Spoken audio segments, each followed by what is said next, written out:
السلام علیکم ناظرین، پروگرام غامدی میں خوش آمدید۔ ناظرین، پچھلے پروگرام میں ہم نے تصور شیطان سے متعلق جس بحث کا آغاز کیا تھا، آج ہم اس پہ اپنے شرکا اور محترم جاوید احمد غامدی کے مابین گفتگو کو مزید آگے بڑھائیں گے اور دیکھیں گے کہ کیا ہمارا شیطان کے بہکاوے میں آنا ہماری کمزور قوت ارادی کی علامت ہے یا شیطان کے طاقتور ہونے کی دلیل ہے؟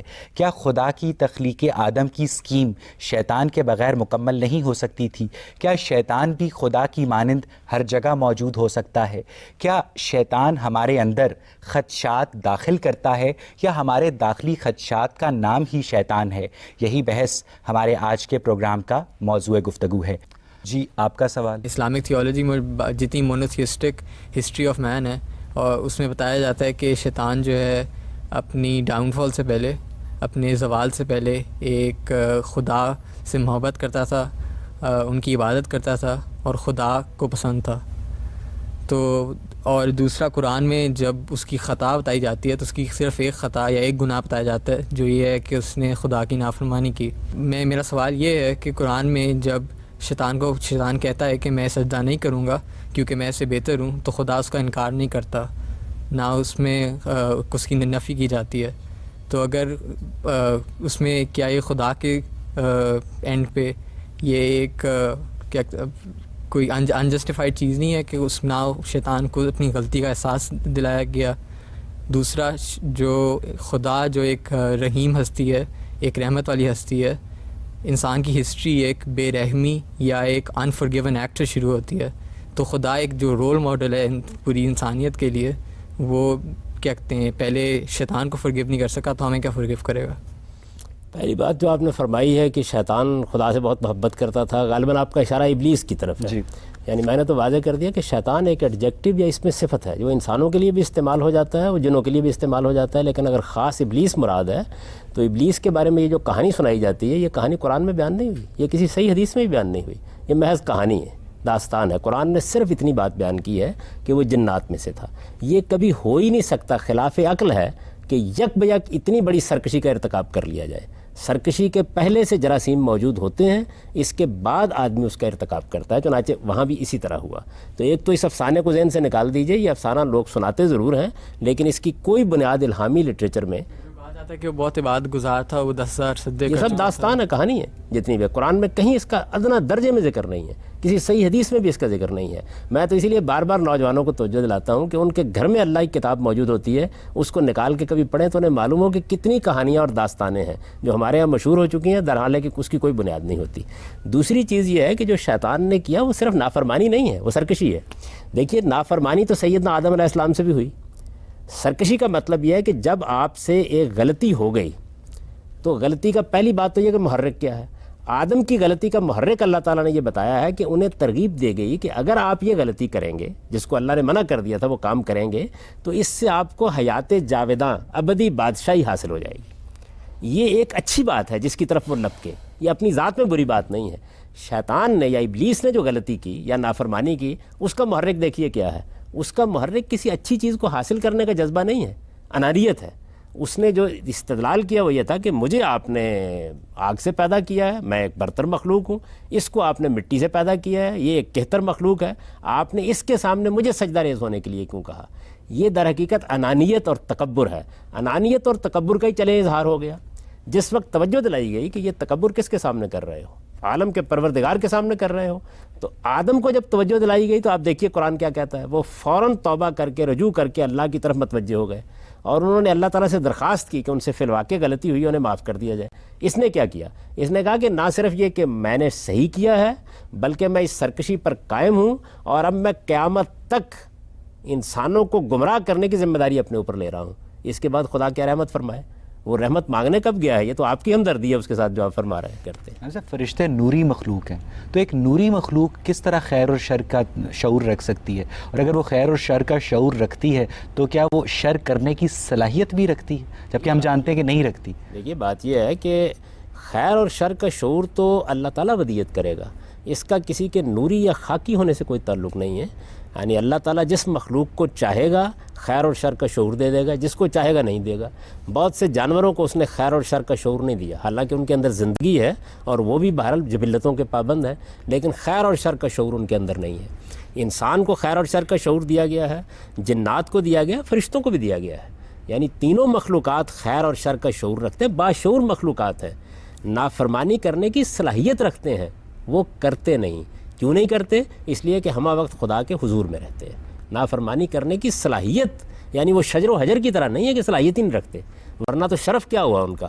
وہ اللہ کے حضور میں رہتے ہیں، اس وجہ سے کبھی نافرمانی نہیں کرتے. جو بالکل ایسے ہے جیسے انسانوں میں سے جب کسی شخص کو پیغمبری کے منصب پر فائز کر دیا جاتا ہے تو پھر وہ خدا کے حضور میں ہوتا ہے اور آپ دیکھتے ہیں کہ اس سے غلطی نہیں ہوتی. کیا ہمیں اسلامی روایات میں بھی شیطان کی کوئی مارفولوجیکل ڈیٹیلز ملتی ہیں؟ بالکل ایسی کوئی چیز نہیں ملتی. یہ اصل میں عام طور پر جو وہم پرست قومیں ہیں ان کے اندر یہ خیالات پیدا ہو جاتے ہیں اور پھر وہ اپنی ذہنی تصویروں کو اس طریقے سے بیان کرتے ہیں. یعنی دیکھیے نا، قرآن مجید نے یہ بتایا ہے کہ ابلیس جنات میں سے تھا. جنات ایک اللہ تعالیٰ کی مخلوق ہے. تو جب اللہ تعالیٰ نے کسی ایک مخلوق کو پیدا کیا، جیسے انسانوں کو پیدا کیا، جیسے جانوروں کو پیدا کیا، اس میں سے کوئی شیطنت اختیار کرے گا تو اس کا ایک مجسم وجود تو ہوگا. اب صاحب، یہ ایک بڑے مزے کی سچویشن سامنے آتی ہے کہ اگر ابلیس ایک جن تھا تو وہ کن دو جنوں کی اولاد تھا؟ اور اگر وہ خود پہلا جن تھا تو اس کی زوجہ کون تھی اور اس کی اولاد میں سے مسلمان جن کیسے ہو سکتے ہیں؟ نہیں تو میری ملاقات ہوگی تو میں پوچھوں گا اس سے، یہ سارے سوالات پھر ہی معلوم ہو سکے گا. دیکھیں، بات یہ ہے کہ اس وقت دنیا کے اندر انسانوں کا آپ جائزہ لیں. آدم و حوا سے انسانیت کی ابتدا ہوئی ہے. ظاہر بات ہے کہ یہ تو آپ کسی طرح بھی نہیں مان سکتے کہ جو اولاد کا سلسلہ اب چل رہا ہے یہ ہمیشہ سے چلتا رہا ہوگا، کہیں سے تو ابتدا ہوگی نا. تو اس وجہ سے قرآن نے ہم کو یہ بتایا کہ پہلے مرحلے میں زمین کا پیٹ ہی ماں کا پیٹ بنا ہے. اس کے اندر سے انسانوں کو پیدا کیا گیا، انسانوں کو کیا سب مخلوقات کو پیدا کیا گیا ہے.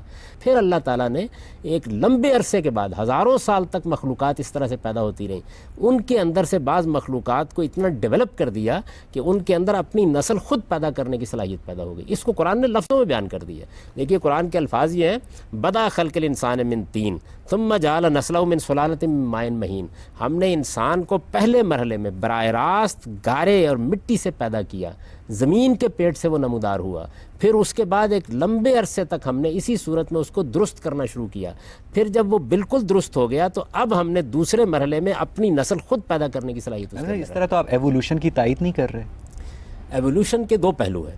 ایک ایوولوشن کا پہلو وہ ہے جس کو ڈارون نے پیش کیا، جہاں ایک خلیے سے پھر تمام مخلوقات وجود میں آتی چلی گئی ہیں. وہ تو اب تک ایک نظریہ ہے، اس کبھی حقائق کی میزان میں پورا نہیں اتر سکا. علم و عقل کبھی بھی اس کی تائید میں کچھ بھی فراہم نہیں کر سکے، بلکہ اب تو جو فاسلز کے نئے ریکارڈ دریافت ہو رہے ہیں وہ بتدریج اس کی نفی کرتے چلے جا رہے ہیں. ایک ارتقاء کا تصور وہ ہے جو قرآن پیش کرتا ہے، اور وہ تصور یہ ہے کہ پہلے مرحلے میں جب مخلوقات کو پیدا کیا گیا تو زمین کے پیٹ سے وہ پیدا ہوتی رہیں اور پیدا ہونے کا عمل پھر ہزاروں سال پر ہوا اور تمام انواع الگ الگ وجود میں پذیر ہوئی، نہ کہ کسی ایک نوع سے تمام انواع پھوٹی ہیں.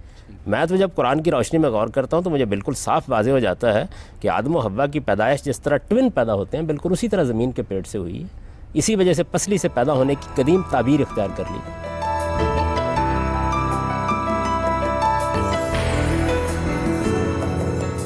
لیکن احادیث میں آتا ہے کہ حوا کو آدم کی پسلی سے پیدا کیا گیا، اس لیے وہ ٹیڑھی کیا کہتے ہیں صفت کی مالک ہے. ان احادیث کے اندر جو بات بیان کی گئی ہے وہ سب روایتوں کو جمع کریں تو بالکل دوسری بات معلوم ہوتی ہے. اس سے تو یہ معلوم ہوتا ہے کہ کسی موقع کے اوپر عورتوں کے بارے میں کس طرح کا رویہ اختیار کیا جائے اس کو واضح کرنے کے لیے رسالت مآب صلی اللہ علیہ وسلم نے فرمایا کہ عورت کی مثال پسلی کی سی ہے، نازک بھی ہوتی ہے اور ذرا تھوڑا سا مزاج کے اندر ٹیڑھ بھی رکھتی ہے. اگر اس کو تم سیدھا کرنے کی کوشش کرو گے تو ٹوٹ جائے گی، اس کے ساتھ چلنا پڑتا ہے. یعنی حوا کو یہ آدم تو ایک تعبیر ہے، بڑی خوبصورت ادبی تعبیر ہے جو رسالت مآب صلی اللہ علیہ وسلم نے اختیار کی. یہ پسلی کا جو افسانہ عام طور پہ بیان کیا جاتا ہے یہ قرآن حدیث کے لیے اجنبی ہے بالکل. یعنی حوا کو آدم کی پسلی سے پیدا نہیں کیا گیا، ایسی کوئی بات قرآن مجید میں بیان نہیں. قرآن تو جس طرح کی تصویر بیان کرتا ہے وہ یہ کہتا ہے کہ دونوں کو ہم نے نفس واحدہ سے پیدا کیا ہے.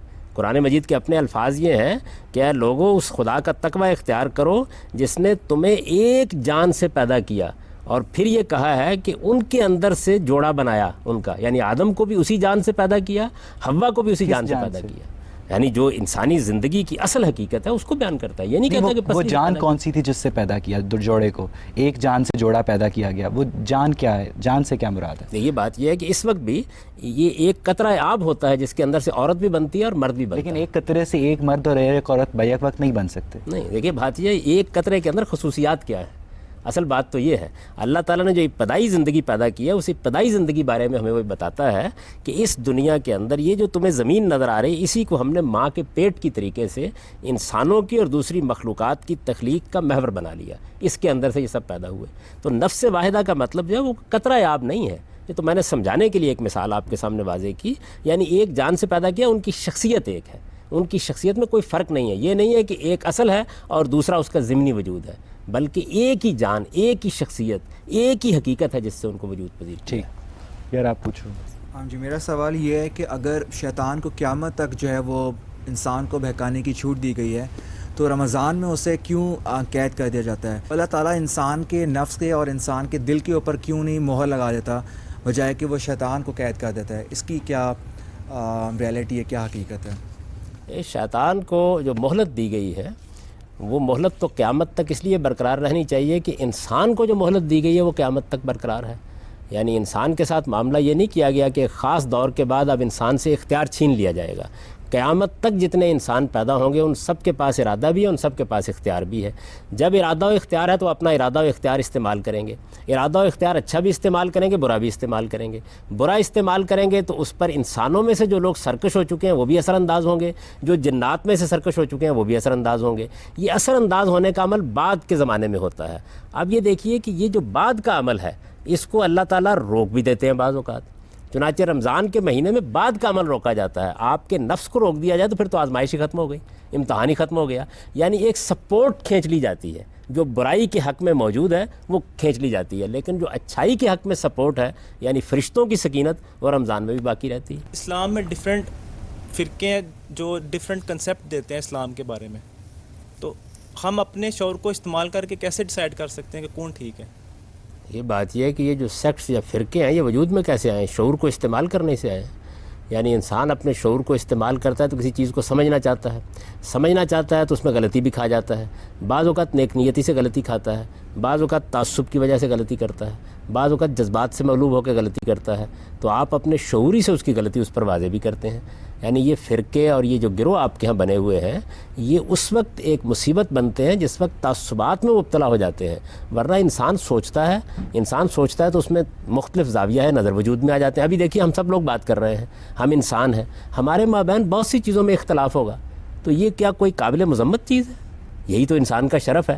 جب آپ اس اختلاف کو اپنے تعصب کی وجہ سے چھوڑنے کے لیے تیار نہیں ہوتے, سرکشی پر اتر آتے ہیں, صحیح بات بھی نہیں سنتے کسی دوسرے کی, اور باہمی احترام کے جذبے سے خالی ہو جاتے ہیں, تب یہ خرابی کا باعث بنتا ہے. تو انسان کا شعور ہی ہے جس کو استعمال کر کے مختلف آراء بنتی ہیں, اس سے پھر مختلف گروہ وجود میں آتے ہیں. انسان کا شعور ہی ہے جس کو استعمال کر کے آپ ان گروہوں کی غلطی بھی واضح کر سکتے ہیں. دیکھیے رسول اللہ صلی اللہ علیہ وسلم نے کتنی خوبصورتی سے یہ بات بیان کر دی کہ اگر آپ کو صحیح بات کو جاننا ہو تو آپ کے لیے کرائٹیرین معیار کیا ہے. آپ نے فرمایا میری امت میں بھی بے شمار گروہ بن جائیں گے جیسے بنی اسرائیل میں بنے, لیکن وہ آدمی جو حقیقت کو جاننا چاہے اس کے لیے معیار کیا؟ آپ نے فرمایا ما انا علیہ و اصحابی. وہ صرف تھوڑی سی زحمت کر کے دین کے بارے میں جب کوئی مسئلہ پیش ہو تو یہ معلوم کر لے کہ میرا اور میرے صحابہ کا طریقہ کیا تھا. کتنا واضح معیار ہے. اگر آپ اپنے عقلی گدے لگاتے رہیں گے, اگر آپ ادھر ادھر کی باتیں سنتے رہیں گے, کہانیوں کی تحقیق کرنے کے لیے تیار نہیں ہوں گے, تو پھر ظاہر ہے کہ فرقے بھی بنے گے, گروہ بھی بنے گے. آپ تھوڑی دیر کے لیے توقف کر کے معلوم کر لیں کہ اللہ کا پیغمبر جو بات کہہ کے گیا تھا وہ بات کیا تھی. صاحب لیکن مسئلہ یہ ہے کہ مسلمانوں کا ہر فرقہ دوسرے فرقے کو شیطان کا پیروکار قرار دیتا ہے, جس سے جو اسلام کی وحدانیت ہے وہ پارا پارا ہو جاتی ہے. تو اس کا کوئی حل نہیں ہے؟ اس کا حل تعلیم ہے. دیکھیے یہ کیوں کرتے ہیں لوگ, اس کی وجہ یہ ہے کہ ہمارے اوپر جہالت کا غلبہ ہو چکا ہے. مسلمانوں کا بنیادی مسئلہ, ہمارے ہاں تو لوگ بہت سیاسی مسائل بیان کرتے ہیں, کوئی فلسطین کا مسئلہ بیان کرے گا, کشمیر کا مسئلہ, کوئی امریکہ کو گالیاں دے گا, کسی کو. اصل میں ہمارا مسئلہ کیا ہے؟ ہمارا مسئلہ غربت اور جہالت ہے. غربت اور جہالت کے خلاف اگر ہم جنگ نہیں کرتے, جہاد نہیں کرتے, تو اسی طرح کی پستی میں گرے رہیں گے. آپ جب لوگوں کو تعلیم دیتے ہیں تو ان کے اندر رفت پیدا ہوتی ہے, وہ اختلافات کے اسباب سمجھتے ہیں, پھر وہ اس کے بعد میوچل رسپیکٹ کے ساتھ, باہمی احترام کے ساتھ. فرقے تو پھر بھی نہیں ختم ہوئے نا؟ نہیں, فرقے ختم ہو جاتے ہیں, مکاتب فکر رہ جاتے ہیں. جس وقت آپ تعلیم عام کر دیتے ہیں تو اس کے بعد یعنی مغرب میں آپ یہ دیکھیے کہ فلسفے میں، سائنس میں کیا نقطہ ہے نظر ختم ہو گئے ہیں. ایسا نہیں ہے، ایسی فضا بن گئی ہے کہ لوگ ایک دوسرے کو گالیاں نہیں دیتے، ایک دوسرے کی بات سنتے ہیں، باہمی احترام کے ساتھ ایک دوسرے کی بات سنتے ہیں. میں آپ سے اختلاف کر رہا ہوں، اختلاف کرنے کے بعد ہم ہنستے ہوئے اٹھ کے چلے جائیں، ایک چائے کے کپ پہ اکٹھے ہوں، اختلاف کریں اور یہ کہہ کے اٹھ جائیں کہ ہم اختلاف کرنے کے لیے بیٹھے تھے، نہیں اطمینان ہوا، نہیں اتفاق ہوا، کیا فرق پڑتا ہے؟ تو اگر ہمارے اندر یہ تعلیم اور تربیت پیدا ہو جائے. اس وقت صورتحال کیا ہے؟ اس وقت صورتحال یہ ہے بات یہ ہے کہ کہ شیطان نے بھی تو اختلاف ہی کیا تھا نا. نہیں، شیطان نے اختلاف نہیں کیا، سرکشی کی ہے. یعنی اختلاف تو اس وقت تک تھا کہ اس نے ایک سوال کر لیا. دیکھیے اختلاف تو انسان کو کرنے کا حق ہے، لیکن اختلاف کرنے والا آپ اس دیکھیے پورا وہ واقعہ کتنی خوبصورتی سے قرآن نے بیان کیا ہے. اختلاف فرشتوں نے کیا، اللہ تعالیٰ نے اس اختلاف کے بعد یہ نہیں کیا کہ ڈانٹ دیا ہو. نہیں، فرشتوں نے کیا اختلاف کیا تھا؟ یعنی انہوں نے یہ کہا نا کہ آپ زمین پر اگر ایک صاحب اقتدار مخلوق بنانے والے ہیں تو فساد پیدا ہو جائے گا.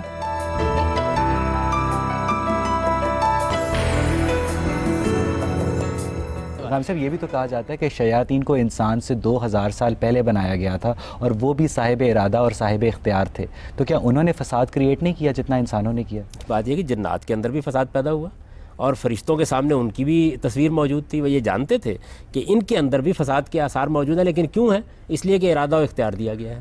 آدم کو بھی جب ارادہ و اختیار دے کے زمین کی بادشاہی دینے کا اعلان کیا گیا تو انہوں نے اختلاف کیا، لیکن بڑے ادب کے ساتھ اختلاف کیا، اپنی بات پیش کی. اللہ تعالیٰ نے اس کے جواب میں ڈانٹ نہیں دیا ان کو، پوری اپنی اسکیم کی وضاحت کی.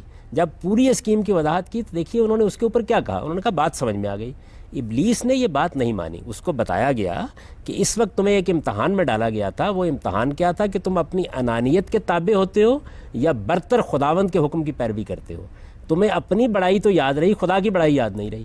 اس غلطی پر جب اسے متنبہ کیا گیا تو یہ بھی ہو سکتا تھا کہ وہ مزید سوال کر لیتا، یہ بھی ہو سکتا تھا کہ وہ اپنا اشکال پیش کرتا. اس نے کہا کہ نہیں، اچھا اب مجھے ذلت میں ڈالا گیا ہے، میں اس ذلت کا بدلہ لوں گا اور قیامت تک سرکشی کے مقام پر کھڑا رہوں گا. تو یہ فیصلہ ہے اس کا، جس کے بعد وہ اللہ کی رحمت سے محروم ہوا ہے. اسی طرح انسان کا معاملہ ہے. آپ کو غلطی لگی، مجھے غلطی لگی، میری غلطی مجھ پر واضح کی گئی. اس کو دیکھیں قرآن مجید نے خود سورہ نساء میں بیان کیا ہے. یہ بتایا ہے کہ وہ لوگ جو کسی وقت جذبات سے مغلوب ہو کر بڑے سے بڑے گناہ کا ارتکاب کر لیتے ہیں، یا ملون السوء بجہالہ، پھر اس کے بعد ان کو فوراً احساس ہوتا ہے کہ انہوں نے غلطی کر لی. اللہ نے یہ اپنے اوپر لازم کر رکھا ہے کہ بڑے سے بڑے گناہ کو بھی معاف کر دے. ٹھیک، تو آپ نے رویہ کیا اختیار کیا؟ اگر رویہ سرکشی کا ہے تو پھر یہ ہے کہ آپ کے دل میں ہمدردی کے جذبات پیدا ہو سکتے ہیں، لیکن کسی سرکش انسان کے لیے ہمدردی کے جذبات نہیں ہونے چاہیے. یعنی ہمارے ہاں بھی یہی صورتحال ہے کہ جس وقت کوئی آدمی سرکشی کے ساتھ قانون کی آنکھوں میں آنکھیں ڈال کر قانون توڑنے کی کوشش کرتا ہے، مقابلے میں کھڑا ہو جاتا ہے، اس کے بعد آپ کہتے ہیں کہ اس کو سخت ترین سزا دی جائے یا انتہائی سزا دی جائے، ورنہ تو افو درگزر کے بہت سے مواقع ہوتے ہیں. ماڈرن سائیکالوجی اور سوشولوجی سے یہ پتہ چلتا ہے کہ انسان کی سوشلائزیشن یا اس کا کلچر یا اس کی انوائرمنٹ جو ہے، جو اس کو خیر کے تقاضے بتاتا ہے، وہ بہت امپورٹنٹ ہوتے ہیں. جیسے افریقہ کے کچھ ٹرائبز میں کینیبلزم جو ہے وہ کیا بالکل جائز سمجھا جاتا ہے. تو ایک بچہ جو دیکھتا ہے کہ اس کی ماں، اس کے باپ، اس کے گرد و نواح میں اچھے لوگ جن کو وہ اچھا سمجھتا ہے، جس کے خیر کے تقاضوں کے حساب سے وہ کینیبلزم میں یا انسانی گوشت کھانے میں کیا کہتے ہیں ملوث ہیں، تو وہ اس کو برا کبھی نہیں سمجھے گا، جس کو ہم شر سمجھتے ہیں، مگر وہ تو خیر سمجھتے ہیں. خیر اور شر کے کچھ تصورات فطری ہیں، وہ عالمگیر ہیں، وہ تمام انسانوں میں پائے جاتے ہیں. کچھ چیزیں ایسی ہیں کہ جو سماجی اخلاقیات سے پیدا ہوتی ہیں. سماجی اخلاقیات اصل میں ان ایبسولیوٹ یا مجرد تصورات کے بعد پیدا ہوتی ہیں، ان میں تبدیلیاں آتی رہتی ہیں. معاشرے کے لحاظ سے تبدیلیاں آتی رہتی ہیں، تمدن کی ترقی کے ساتھ تبدیلیاں آتی رہتی ہیں. ایبسولیوٹ تقاضے اسی وجہ سے جاننے کی ضرورت پیش آتی ہے کہ وہ ہیں کیا. وہ مجرد تقاضے جو ہیں اسی وجہ سے قرآن مجید نے ان کو لسٹ کر کے الگ بیان کر دی ہے. جو ان کی بلبوتے پر اخلاقیات پیدا ہوتی ہے اس میں اختلاف بھی ہو جاتا ہے، اور اسی وجہ سے پیغمبروں کی ضرورت پڑتی ہے تاکہ ان کو بھی متعین کر لیا جائے. دوسری چیز یہ ہے کہ میں نے بار بار آپ کو یہ توجہ دلائی کہ انسان کے پاس ارادہ اور اختیار ہے. ارادے اور اختیار کو انسان غلط استعمال کرتا ہے. غلط استعمال کرنے کے نتیجے میں ایسی نوبت بھی آ جاتی ہے کہ اس کی فطرت بالکل مسخ ہو کے رہ جاتی ہے. چنانچہ آپ دیکھیے کہ بہت سے ایسے لوگ ہوں گے، بڑی انہوں نے نیکی سے خیر سے ابتدا کی ہوگی، بری صحبت میں پڑے، بتدریج صورتحال یہ ہو جاتی ہے کہ پھر وہ انسانوں کا خون پی رہے ہوتے ہیں اور ان کو احساس نہیں ہوتا کہ وہ یہ کام کر رہے ہیں. آپ دیکھیں ہمارے معاشرے کے اندر بہت سے مجرم ایسے ہیں، لیکن وہ جو بنیادی اخلاقیات اندر ہیں ان کا امتحان کیا ہے؟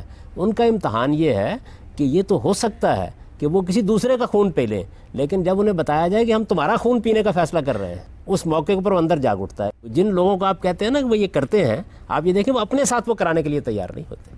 تو انسان کی فطرت میں کچھ تو فطری اخلاقیات ہیں، کچھ ان فطری اخلاقیات سے انفر کر کے استنباط کر کے سماجی اخلاقیات پیدا ہوتی ہیں، سماجی اخلاقیات بدلتی رہتی ہیں۔ مثلاً بزرگوں کے معاملے میں ادب کا طریقہ اختیار کرنا ہے، یہ تو ایک اعلیٰ ترین قدر ہے، آپ بھی مانتے ہیں، میں بھی مانتا ہوں، ساری انسانیت مانتی ہے۔ ہمارے آج سے 50 سال پہلے اس نے سماجی اخلاقیات کی یہ صورت اختیار کر لی تھی کہ آپ کسی بڑے کے سامنے یا بزرگ کے سامنے سر ننگے نہیں جائیں گے، یہ تبدیل ہو گئی۔ اس کی وجہ یہ ہے کہ یہ اصل میں اس کی مینیفیسٹیشن تھی، اصل قدر اپنی جگہ موجود ہے، ہو سکتا ہے آج ادب اور احترام کے نئے اسالیب وجود میں آ جائیں۔ تو یہ انسانی تمدن میں ہوتا رہتا ہے۔ عام طور پر ہمارے ماہرین سماجیات، عمرانیات اور ماہرین نفسیات جو غلطی کرتے ہیں وہ اصناف کی کیٹیگرائزیشن کی غلطی ہے، یعنی وہ فطری اخلاقیات اور سماجی اخلاقیات میں فرق نہیں کرتے۔ فطری اخلاقیات ناقابل تغیر ہیں، عالمگیر ہیں، ہمیشہ سے ہیں، ہمیشہ رہیں گی۔ سماجی اخلاقیات ان سے پیدا ہوتی ہیں، ان کی بنیاد پر اٹھتی ہیں، وہ تبدیل ہوتی رہتی ہیں۔ جس طرح پازیٹیو چارج اپنی شناخت کے لیے نیگیٹو چارج کا محتاج ہوتا ہے، تو کیا رحمان بھی اپنی شناخت کے لیے شیطان کا محتاج ہے؟ دیکھیے بات یہ ہے کہ رحمان اپنی شناخت کے لیے کسی چیز کا محتاج نہیں ہے۔ رحمان تو اپنی تخلیقی فعالیت کا اظہار کر رہا ہے، وہ خالق ہے، اس سے تخلیق کا ظہور ہو رہا ہے۔ چونکہ اس کے اندر رحمت کے دائیات موجود ہیں، اس لیے وہ بڑی سے بڑی اعلیٰ مخلوقات پیدا کرتا چلا جا رہا ہے۔ ان مخلوقات میں اس نے فیصلہ کیا کہ کچھ ایسی مخلوقات بھی پیدا کرے گا جن کو ارادہ اور اختیار دے گا۔ ارادے اور اختیار کے نتیجے میں شیطان وجود میں آتے ہیں، اور ارادے اور اختیار کے نتیجے میں انبیاء علیہ السلام وجود میں آتے ہیں۔ تو یہ چیز تو اصل میں اللہ تعالیٰ کے تخلیقی عمل کا ایک ناگزیر نتیجہ ہے۔ اس میں خدا کی شناخت کے احتیاج یا اس کا محتاج ہونے کا کوئی سوال نہیں ہے۔ وہ اس سے بالا تر ہے، وہ تو یہ کہتا ہے کہ تم میری آیات کا کیا شمار کرو گے؟ اگر سارے تمہارے سمندر روشنائی بن جائیں اور سارے درخت قلم بن جائیں تو میری دنیاؤں کا تم احاطہ نہیں کر سکتے۔ ابھی تو ہمارا حال یہ ہے کہ یہ تھوڑی سی ہم نے سائنسی جدوجہد کی ہے پچھلے 200 سال میں، تو معلوم ہوا کہ اس کائنات کے اندر یہ ہماری زمین جس میں ہم بڑی چیز سمجھتے تھے، یہ ایک ذرہ ناچیز ہے۔ نہیں ہم صاحب، اب مسئلہ یہ ہے کہ اب اگر ہر طرف رحمان کا ظہور ہو، شیطان ہو ہی نہ، تو پھر ہم برائی کو کس کے کھاتے میں ڈالیں گے؟ یہ بات یہ ہے کہ اگر رحمان کا ہر طرف ظہور ہو، جیسے کہ مجھے توقع ہے کہ جنت میں ہو جائے گا، تو اس موقع کے اوپر اب برائی ہوگی نہیں، اس لیے اس کو کسی کھاتے میں ڈالنے کی ضرورت نہیں ہوگی۔ اس کا مطلب ہے دنیا میں اسٹیبلٹی کے لیے شیطان اتنا ہی ضروری ہے جتنا رحمان۔ اختیار کے استعمال اور اس امتحان کے لیے جس میں انسان کو ڈالا گیا ہے، اس میں یہ ضروری تھا کہ آپ کے اندر یہ صلاحیت رکھی جائے کہ آپ برائی کر سکیں۔ یعنی ہمارے اندر جو صلاحیت ہے برائی کرنے کی، وہ شیطان ہے۔ آپ کے اندر جو صلاحیت ہے برائی کرنے کی، وہ آپ کے نفس کا دائیہ ہے۔ شیطان تو اصل میں یا ہم بنتے ہیں یا جنات بنتے ہیں، ہے نا؟ شیطان اس کو نہیں کہتے ہم، ہمارے نفس کے اندر اللہ تعالیٰ نے اس کو دیکھے کیسے بیان کیا، بتایا وَنَفْسٍ وَمَا سَوَّاهَا فَأَلْهَمَهَا فُجُورَهَا وَتَقْوَاهَا، میں نے انسانی نفس کو، انسانی شخصیت کو تشکیل دیا، میں نے اسے بنایا، اور جب اس کو نک سک سے درست کیا تو اس کے اندر یہ صلاحیت رکھ دی کہ یہ چاہے تو خیر کا راستہ اختیار کرے، چاہے تو شر کا راستہ اختیار کرے۔ گاندھی صاحب، یہاں سے ہم آپ کی بات کو آگے بڑھائیں گے، لیکن ناظرین اس سے پہلے وقت ہوا ایک چھوٹے سے بریک کا۔ حاضر ہوتے ہیں بریک کے بعد۔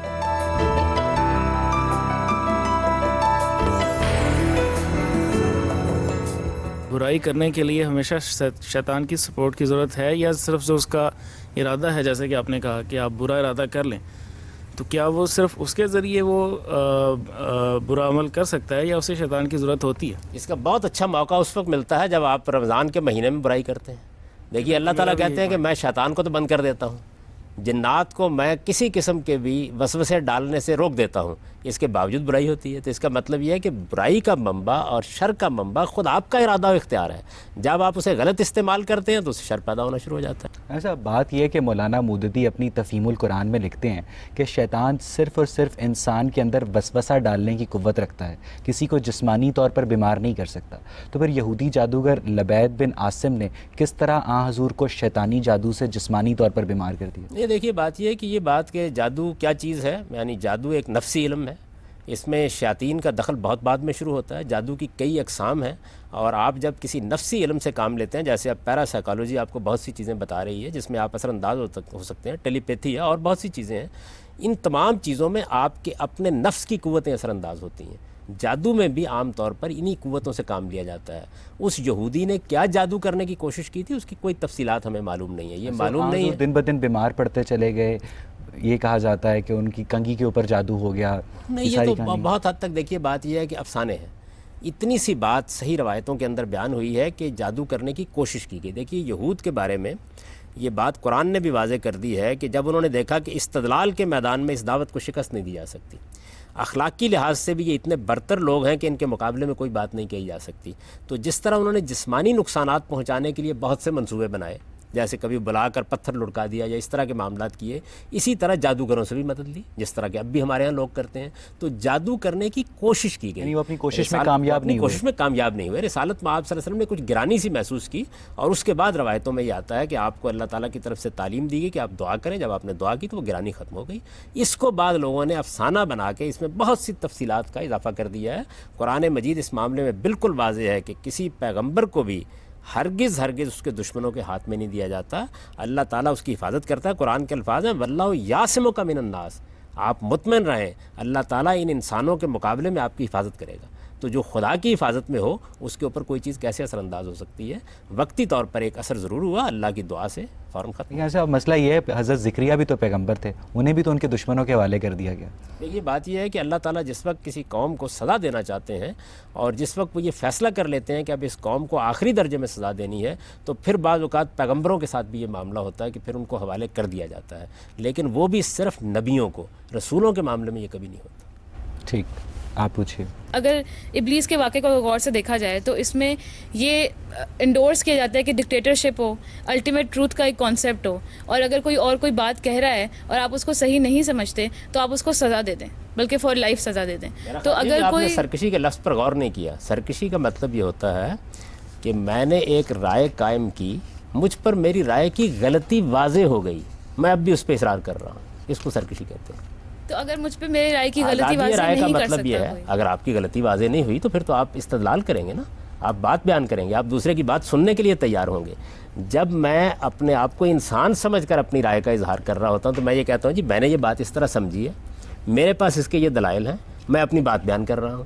یہ چیز جو ہے یہ تو کبھی بھی سرکشی نہیں ہوتی. آپ 10 سال تک اظہار رائے کرتے رہیے, لیکن آپ سمجھنے والے بن کر اظہار رائے کر رہے ہیں. لیکن دیکھیے نا, اگر جس طرح کوئی ایک کنٹری کا کوئی رولر ہے جو کہہ رہا ہے کہ میں قرآن کے بیسس پہ رول کر رہا ہوں, اور میں آگے سے یہ کہہ رہی ہوں کہ قرآن عورتوں کی طرف ڈسکریمنیٹری لاز بناتا ہے, اور وہ میری بات نہیں مان رہا, تو ایک پوائنٹ ایسا آئے گا جب میں کچھ ایسا کرنا چاہوں گی کہ اب میں اپنے حقوق کے لیے کچھ کروں بجائے کہ صرف اظہار رائے کرتی رہوں, تو وہ اس کو سرکشی کاؤنٹ کیا جائے گا اور مجھے سزا دے دی جائے گی, یا اس کو کیا کس طرح سے؟ نہیں بھی دنیا کے قوانین بالکل مختلف ہیں. دنیا میں سزا دینے کے لیے یہ ضروری ہے کہ آپ نے کسی جرم کا ارتکاب کیا ہو. اگر آپ مسلمان ہیں اور مسلمان کی حیثیت سے آپ نے اسلام کے کسی قانون, کسی قاعدے کی خلاف ورزی کی ہے, تو اس کو خود بتا دیا گیا ہے کہ وہ کیا چیزیں ہیں جس میں آپ کو دنیا کے اندر پوچھا جا سکتا ہے, وہ کیا چیزیں ہیں جن میں خدا ہی پوچھے گا. تو آپ اگر مثال کے طور پر قرآن مجید کی کسی انٹرپریٹیشن کو بیان کرتی ہیں تو آپ کو پورا حق ہے کہ اسے بیان کریں, آپ اس کے دلائل دیں. فرق اس بات سے پڑتا ہے کہ میں ایک اسلامک اسٹیٹ میں رہتی ہوں, یا فرق اس بات سے پڑتا ہے کہ میں مسلمان ہوں یا نہیں؟ کی بات یہ ہے کہ آپ مسلمان ہیں تو آپ سے اس کے لحاظ سے تقاضے کیے جائیں گے. کیونکہ مسلمان کی آپ نے اسلام definition کو تو چھوڑ subjective دیا ہے تو آپ سے اس کے لحاظ سے بات کی جائے تو گی. یہ تو سبجیکٹو ڈیفینیشن ہے, ہو سکتا ہے یہ میں تو آپ کو سمجھتی ہوں بتانا کہ ہے. میں مسلمان ہوں اور کوئی اور سمجھتا ہو کہ میں مسلمان یہ آپ کو بتانا ہے. اگر آپ کہتی ہیں کہ میں مسلمان ہوں تو پھر آپ سے پوچھا جائے گا کہ آپ جو بات بیان کر رہی ہیں یہ قرآن میں کہاں لکھی ہوئی ہے. آپ سے پوچھا جائے گا یہ بات حدیث میں کہاں لکھی ہوئی ہے. آپ کہتی ہیں میں مسلمان نہیں ہوں, تو پھر استدلال قرآن اور حدیث کی بنیاد پر نہیں ہوگا, پھر عقل عام کی بنیاد پر ہوگا. یعنی مجھے اپنی پوزیشن تو واضح کرنی ہوگی نا. مثال کے طور پر میں نے فیصلہ کر لیا کہ میں فوج میں بھرتی ہو جاؤں گا. جب میں فوج میں بھرتی ہو گیا تو اب پھر میرے اوپر وہ ڈسپلن نافذ ہوگا نا جو فوج کے لیے ہے. میں نکل آتا ہوں, وہاں سے نکل آتا ہوں تو اب ظاہر ہے کہ مجھ پر وہ نافذ نہیں ہوگا. تو اسلامی ریاست کا کیا مطلب ہے؟ اسلامی ریاست کا مطلب یہ نہیں ہے کہ آپ سے آپ کی آزادی چھین لی جائے گی. آپ اپنی رائے دیجئے, آپ اختلاف کیجئے, اپنی انٹرپریشن کو پیش کیجئے, البتہ جو اکثریت کی رائے سے قانون بنا دیا جائے گا وہ نافذ ہو جائے گا, اور اس سے بھی اختلاف کا حق آپ کو حاصل رہے گا. یہ تو دیکھیے کوئی ریاست نہیں چل سکتی. ریاست چلانے کی کیا بنیادیں ہیں؟ یا تو شخصی ہوگا, یعنی کسی ایک شخص کو آپ اختیار دے دیں گے کہ وہ دنیا کا نظم چلائے یا آپ کی ریاست کا نظم چلائے. اسلام اس کا حامی نہیں ہے.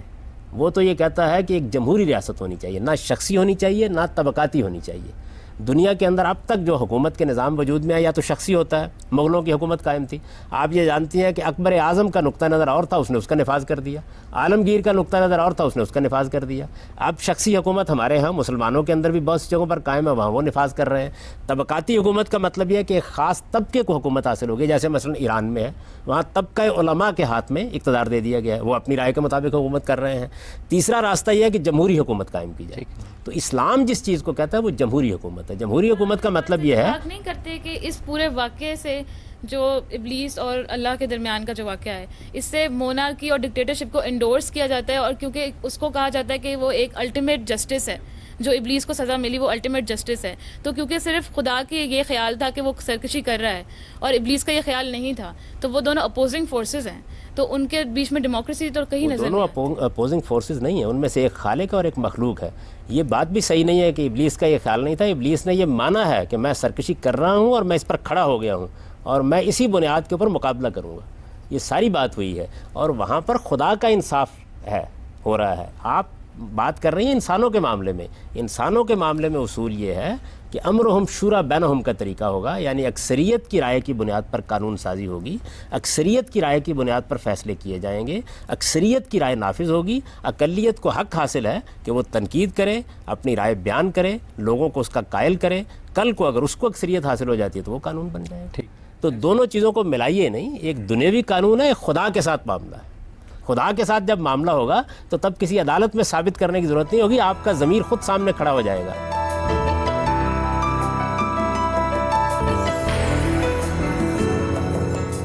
چاہے انسان خیر کا رستہ اختیار کرے، چاہے انسان شر کا رستہ اختیار کرے، تو پھر شیطان تو پھر اس کا وجود تو بے معنی ہو جاتا ہے، ابلیس کو تو پھر ریٹائر ہو جانا چاہیے۔ دیکھیے بات یہ ہے کہ جس وقت آپ خیر یا شر کا راستہ اختیار کرتے ہیں تو اس کے بعد انسانوں کے اندر سے بہت سے لوگ آپ پر اثر انداز ہونا شروع ہو جاتے ہیں، ان کو آپ کیا نام دیں گے؟ شیطانی کا نام ان کے دیں گے؟ اوپر بھی تو خیر اور شر اثر انداز ہو رہا ہے نا۔ نہیں، دیکھیے آپ شیطان کے ذمے سب کچھ کیوں لگاتے ہیں؟ یعنی شر کا منبع شیطان نہیں ہے، شیطان تو خود نفس کے اندر پیدا ہونے والے میلانات کے غلط استعمال کے نتیجے میں شیطان بنا ہے۔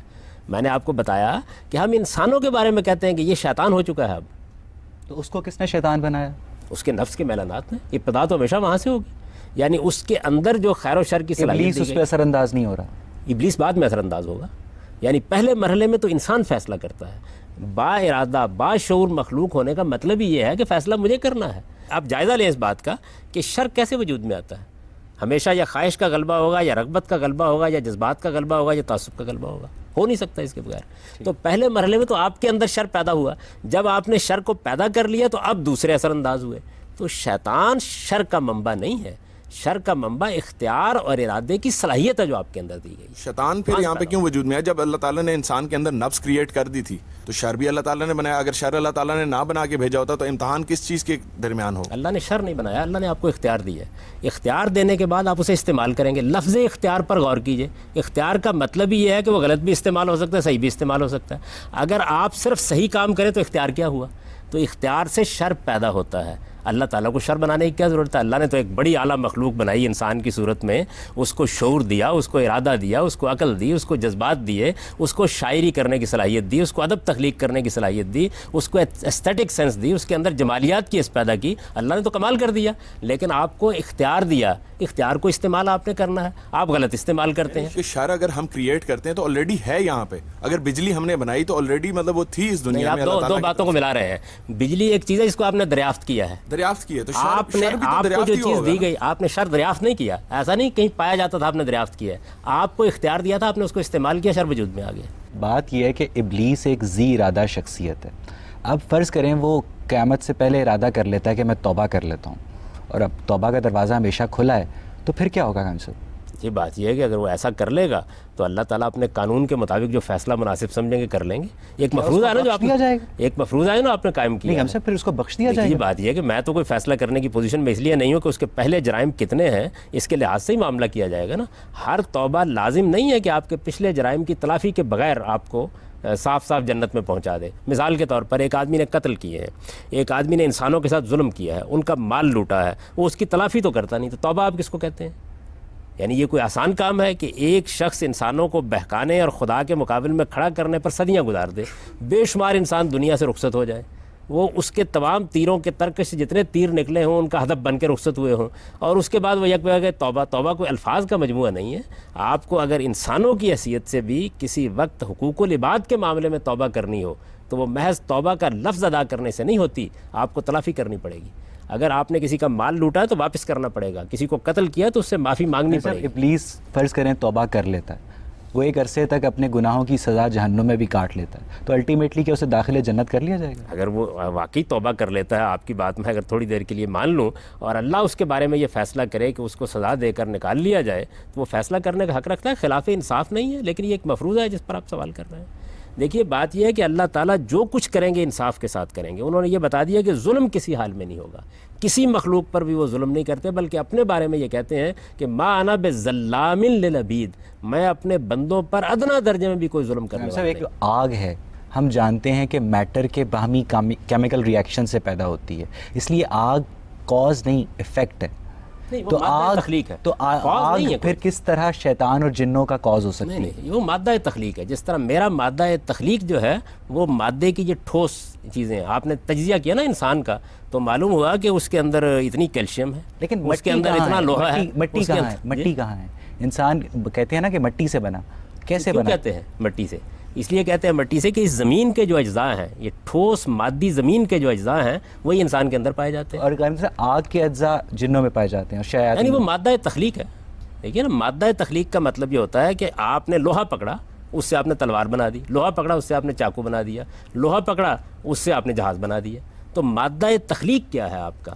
مادہ تخلیق یہ ٹھوس مادی چیزیں ہیں، یا ان کی انرجی کی فارم ہے، یا لائٹ کی فارم ہے. اس وقت آپ نے جو مادی کائنات کا مطالعہ کیا ہے تو ان تینوں چیزوں کو دریافت کیا ہے. یعنی مادہ ان تینوں حالتوں میں ہوتا ہے، ان تینوں حالتوں سے اللہ تعالیٰ نے 3 مخلوقات بنا دی. ایسا اب آخری سوال یہ ہے کہ خدا، شیطان اور انسان ایک ٹرائنگل بنتا ہے، اس ٹرائنگل کو آپ نے کس طرح سمجھا، اس کے باہمی روابط کو؟ میرے خیال کے مطابق تو کوئی مثلث نہیں ہے. خدا خالق ہے اور ہم سب اس کی مخلوقات ہیں. ان مخلوقات میں فرشتے بھی ہیں، ان میں جنات بھی ہیں، ان میں انسان بھی ہیں. انسانوں کے اندر بھی نیک موجود ہیں، جنوں کے اندر بھی نیکوکار موجود ہیں.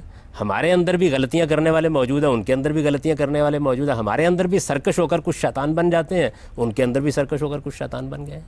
یعنی یہ یوں تو نہیں ہے کہ یہ تینوں کی تینوں برتر قوتیں ہیں جو ایک مثلث کے زاویے بنا رہی ہیں. وہ خالق ہے، اس نے انسان کو ارادہ دیا، اس نے جنات کو بھی ارادہ دیا. 2 مخلوقات ہیں، ایک مخلوق کو ہم دیکھ رہے ہیں اپنی آنکھوں کے سامنے، ایک کے بارے میں ہمیں اطلاع دے دی گئی ہے، اور جانوروں کو ہم دیکھ رہے ہیں کہ انہیں ارادہ و اختیار نہیں دیا گیا. یعنی کتنی مخلوقات ہیں جن کو ہم نے دیکھا، دریافت کیا. جراثیم کے بارے میں کوئی جانتا ہی نہیں تھا، خوردبین ایجاد ہوئی تو معلوم ہوا وہ بھی ایک مخلوق ہے، اور ہزاروں لاکھوں کروڑوں کی تعداد میں خود ہمارے اوپر رینگ رہی ہوتی ہے. لیکن جب تک وہ ہمارے پاس اسباب نہیں پیدا ہوئے کہ اس کو دیکھ سکیں، ہم نہیں دیکھ سکے اس کو. اسی طرح کا معاملہ انسان اپنے حاضر علم میں گرفتار ہو جاتا ہے.